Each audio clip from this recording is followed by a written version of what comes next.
నమస్తే. కేసీఆర్ కూతురు మాజీ ఎమ్మెల్సీ కవిత పైన మాధవరం కృష్ణారావు కుక్కడపల్లి ఎమ్మెల్యే చాలా తీవ్రమైనటువంటి చాలా కాంట్రవర్సీ కామెంట్ చేసిండు. ముఖ్యంగా నిన్న కల్వకుంట్ల కవిత కుక్కడపల్లికి పర్యటనకు పోయింది. ఆమె పోయి అక్కడ కుక్కడపల్లి అండ్ కుత్బుల్లాపూర్కు సంబంధించినటువంటి ఎమ్మెల్యేలు ఇప్పటికైనా భూ కబ్జాలు ఆపాలి, ఈ సెటిల్మెంట్లు ఆపాలి, ఈ కుక్కడపల్లి అండ్ కుత్బుల్లాపూర్లో వేల కోట్ల రూపాయల సంబంధించినటువంటి ప్రభుత్వ భూముల్ని కాజేసేందుకు అక్కడ ఉన్నటువంటి ఎమ్మెల్యేలు ప్రయత్నం చేసిండ్రు. గతంలో కూడా వాళ్ళు కబ్జాలకు పాల్పడ్డారంటూ కొన్ని విమర్శలు చేసింది ఆమె. నిన్న ఎందుకు విమర్శలు చేసింది? ఆడున్నటువంటి ఎమ్మెల్యేలు ఎవరు అంటే ఇద్దరు కూడా బీఆర్ఎస్ పార్టీకి సంబంధించినటువంటి ఎమ్మెల్యేలు. దాంట్లో భాగంగానే నిన్న కవిత చేసినటువంటి వ్యాఖ్యలకు కౌంటర్గా ఈరోజు ఎమ్మెల్యే మాధవరం కృష్ణారావు కుక్కడపల్లి ఎమ్మెల్యే ఆయన కొన్ని వ్యాఖ్యలు చూస్తే కేసీఆర్ కూతురా ఆమె ఎమ్మెల్సీనా ఎంపీ అని ఏమి కూడా చూడలేదు. అన్ని రకాలుగా ఆమెను ఏ విధంగానైతే కౌంటర్ ఇవ్వాలో అంతకు మించి కౌంటర్ ఇచ్చింది ఆయన. ఎక్కడ కూడా ఎరికికి తగ్గేటువంటి ప్రయత్నం చేయలేదు. ఇన్ని రోజులేమో కేసీఆర్ కూతురు కాబట్టి ఇప్పుడు ఇన్ని రోజులు వాళ్ళు కొంత సైలెంట్గా ఉన్నారు. ఇక కవితకు సంబంధించినటువంటి ఇటీవల మనం పరిణామాలు చూస్తూ ఉంటే అందరిపైన బీఆర్ఎస్ పార్టీకి సంబంధించిన ఎమ్మెల్యేలపైన రెచ్చిపోతుంది కాబట్టి చాలామంది ఇప్పటికే స్పందించారు. కానీ ఈ స్థాయిలో, ఈ తీవ్రమైనటువంటి స్థాయిలో ఎవరు కూడా స్పందించలేదు. నువ్వెంత, నీ బ్రతుకెంత అన్నటువంటి వ్యాఖ్యలు కూడా ఆయన చేసిండు. అంటే అవుట్ రైట్గా ఆమెను బీఆర్ఎస్ పార్టీ ఇక వద్దుగా ఆమెను వదులుకున్నట్టే, ఆమె ఎన్నైనా వాగని అని చెప్పేసి ఆమెను వదిలేసినట్టుగానే మనం అర్థం చేసుకోవాలి. ఒక బీఆర్ఎస్ పార్టీకి సంబంధించిన ఎమ్మెల్యే, ఇప్పుడు కూడా బీఆర్ఎస్ పార్టీలో ఉన్నటువంటి ఎమ్మెల్యే కుక్కడపల్లి ఎమ్మెల్యే మాధవరం కృష్ణారావు ఈ తీరులా వ్యాఖ్యలు చేసిండంటే చాలా బలమైనటువంటి ఆధారాలతో ఆయన ఇటువంటి కామెంట్లు చేస్తున్నట్టుగా తెలుస్తూ ఉన్నది. ఆయన చేసినటువంటి కొన్ని కామెంట్లు చూస్తే కవిత ఇంట్లో ఉండేటువంటి కుక్క పేరేంటిదో తెలుసా? ఇలా ఆయనే రివీల్ చేసిండు. ఆమె పెంచుకున్నటువంటి కుక్క పేరుకు కూడా విస్కీ అట.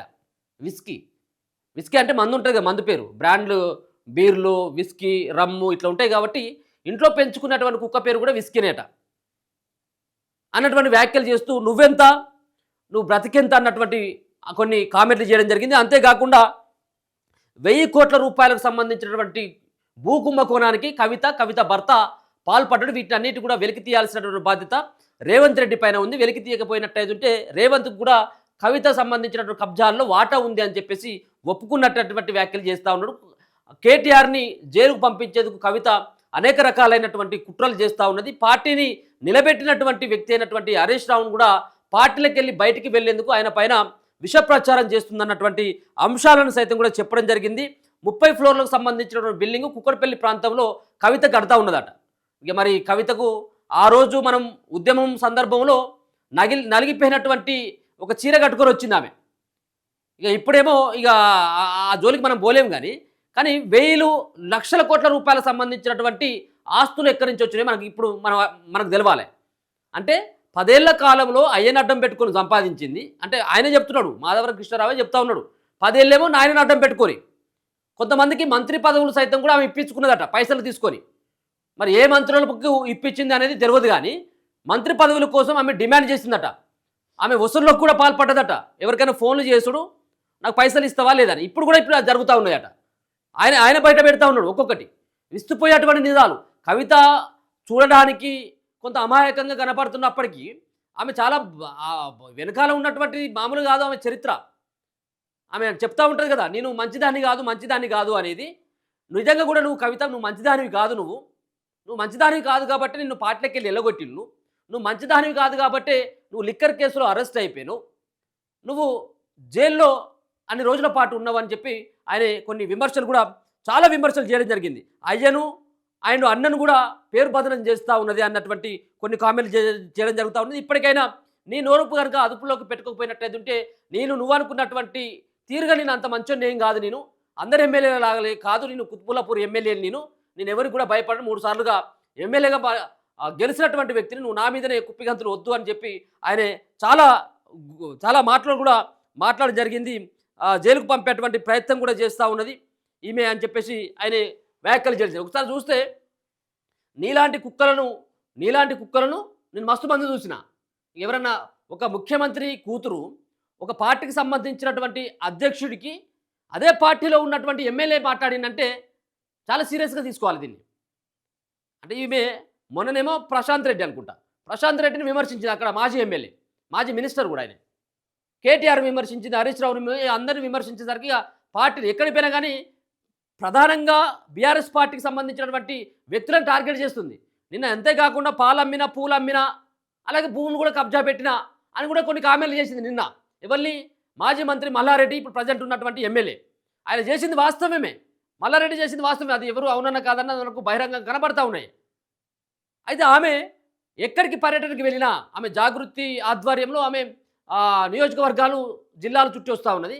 దాంట్లో భాగంగా వాళ్ళని టార్గెట్ చేస్తూ ఉన్నది. ఆమె మాట్లాడిన దాంట్లో వాస్తవాలు లేవంటే 100% వాస్తవాలు ఉన్నాయి.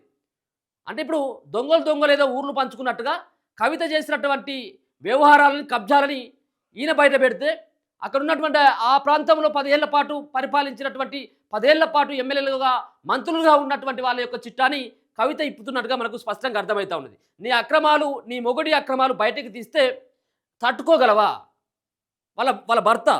వాళ్ళ భర్తకు సంబంధించినటువంటి ఆస్తులు, వేల కోట్ల రూపాయల ఆస్తులు ఎక్కడి నుంచి వచ్చినాయి? ఎక్కడి ఆ బిజినెస్ అన్నీ కూడా? మంత్రి పదవులు ఎంతకు అమ్ముకున్నావో చెప్పు. మంత్రి పదవులు ఎంతకు అమ్ముకున్నావు అందరికి కూడా తెలుసు. నీ అత్తగారి ఊరిలో నీకు గెలవడం చేత కాలేదు. కేటీఆర్, హరీష్ రావులను జైలుకు పంపాలని రేవంత్ రెడ్డితో కలిసి కుట్ర చేస్తున్న సంగతి మాకు తెలియదు అనుకున్నావా?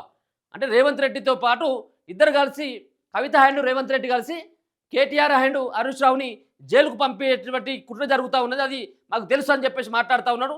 గల్లీ నుండి ఢిల్లీ వరకు నీ అక్రమాలు తీస్తే తల ఎక్కడ పెట్టుకుంటావు? కుక్కడపల్లి ఎమ్మెల్యే మాధవరం కృష్ణారావు, ఇగో హైదరాబాద్ ఎమ్మెల్యేలపై గౌరవం లేకుండా మాట్లాడుతుంది కవిత.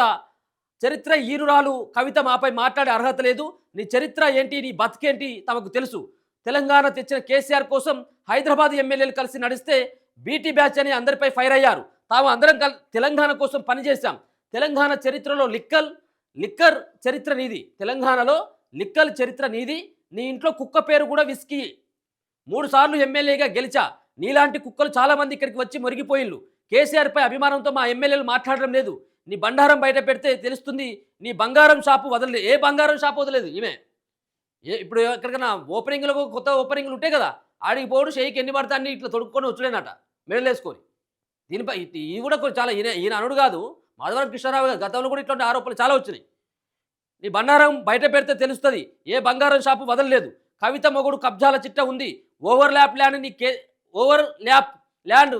ల్యాండ్ని కేసీఆర్ పేరు చెప్పుకొని క్లియర్ చేసుకున్నావు. ఇక చూడుగా ఓవర్ల్యాప్ ల్యాండ్ ఏవైతే ఉన్నాయో అది వాళ్ళ అయ్య పేరు అయినటువంటి కేసీఆర్ పేరు చెప్పుకొని క్లియర్ చేసుకున్నదట. హరీష్ రావును పార్టీ నుంచి వెళ్ళగొట్టాలి, కేటీఆర్ను అరెస్ట్ చేయించాలి, దోచుకు తినాలి అనేదే కవిత యొక్క ప్లాన్. నేను నీ వ్యక్తిత్వం గురించి మాట్లాడితే తట్టుకోలేవు, జాగ్రత్త. నీ చిట్ట నా దగ్గర ఉంది. పెద్ద ఆయన కోసం ఊరుకుంటున్నా, మర్యాదగా చెప్తున్నా, జాగ్రత్తగా మాట్లాడాలి. 10 ఏళ్ళు పదవులు అనుభవించి ఇప్పుడు బీసీ వాదం ఎత్తుకున్నావు. కవిత ఉంటున్న ఇప్పటి ఇల్లు ప్రస్తుతం సీఎం రేవంత్ రెడ్డికి కూడా అంత పెద్ద ఇల్లు లేదట. ట్రాక్ పార్క్ గురించి ఏం తెలుసు? కేపీహెచ్పీలో సొంత నిధులతో స్కూల్ మేము కడుతున్నాం, నీకేం తెలుసు? ఇంకోసారి మా పార్టీ పైన కానీ మా ఎమ్మెల్యేల పైన కానీ మాట్లాడితే ఊరుకోను. హైదరాబాద్ ప్రజలను ఎలా కాపాడుకోవాలో మాకు తెలుసు. మేము ఉద్యమం చేశామని ఎప్పుడు చెప్పుకోలేదు ఎమ్మెల్యే మాధవరం. ఇగో ఇన్ని కామెంట్లు. ఇక మరి ఒక లేడీ పైన ఇన్ని కామెంట్లు చేసిందంటే మనం అర్థం చేసుకోవచ్చు కవిత యొక్క దోపకం ఏ విధంగా ఉంది, కవిత యొక్క కబ్జాలు ఎట్లా ఉన్నాయి, కవిత భర్త చేసినటువంటి భూ కబ్జాలు ఏ విధంగా ఉన్నాయి మనకి ఇక్కడ అర్థమవుతా ఉన్నది. 30 ఫ్లోర్ల బిల్డింగ్లు కడుతుందట అక్కడ, ఏడా కుక్కడపల్లిలా. ఇది అక్కడ బూర్జ్ ఖలీఫాలే కొన్నది. ఇప్పుడు ఇది పెద్ద లెక్కర ఆమె, కానీ ఆమె చేతుకున్నటువంటి వాచ్ ఖరీదే 25 లక్షలు. కవితకు ఉన్నటువంటి చేతికి పెట్టుకున్నటువంటి వాచ్ ఖరీదే. ఆమె మొన్న ఏదో దీనికి ఏదో ఒకటి వేసుకున్నది ఇక్కడ చేయికి, అది కూడా ఏదో 15 లక్షలు 20 లక్షలు చూపెడుతుంది అది ఆన్లైన్లో. అంటే ఆ విధమైనటువంటి దోపకం ఎక్కడి నుంచి వచ్చింది? ఏ బిజినెస్లు ఉన్నాయి తెలంగాణ లేకముందుకు? మీకు తెలంగాణ రాకముందుకు ఏ బిజినెస్లు ఉన్నాయి? నువ్వు ఏం పని చేసినావు? ఇదంతా కూడా ఒక రకమైనటువంటి ఎమ్మెల్యే మాధవరం కృష్ణారావు అయితే కవిత పైన చేసినటువంటి కామెంట్ల పట్ల బీఆర్ఎస్ ఏ విధంగా స్పందిస్తుంది, నెక్స్ట్ కవిత ఏ విధంగా స్పందిస్తుంది అని కూడా చూడాలి.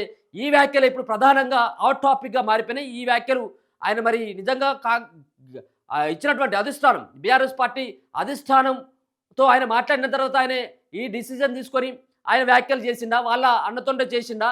అంటే వాళ్ళు ఎందుకంటే కవిత పైన విమర్శలు చేయాలంటే కొంత అది ఉండాలి కదా, ఎందుకంటే వాళ్ళ అధ్యక్షుడికి సంబంధించినటువంటి కూతురు కాబట్టి. సో ఇది ఎంతవరకు పోతుంది ఈ వ్యాఖ్యల తర్వాత బీఆర్ఎస్ పార్టీ ఎమ్మెల్యేల పైన కవిత ఏ విధంగా స్పందిస్తుందని చూడాలి. చూస్తూనే ఉండండి మన తొలి.